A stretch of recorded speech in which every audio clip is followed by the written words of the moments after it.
Hello అండి madam, ఇంకొక bale అయితే వచ్చింది.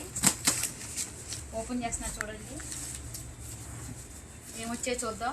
అసలు ఇందులో ఏమున్నాయి కూడా నాకు కూడా ఐడియా లేదు. ఓపెన్ చేసాక చెప్తాను.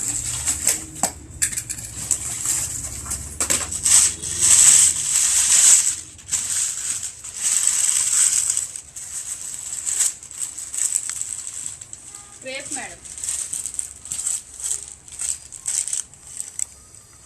క్రేప్కి మనకి చూడండి బ్రౌన్ కలర్ వస్తుంది, గ్రీన్ కలర్ బోర్డర్, దానిపైన పెటాట్ పాయింట్ వర్క్ కూడా, బోర్డర్ కూడా సారీ చూడండి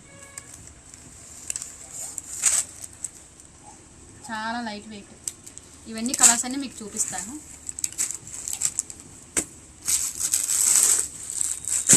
ఇవన్నీ కలర్స్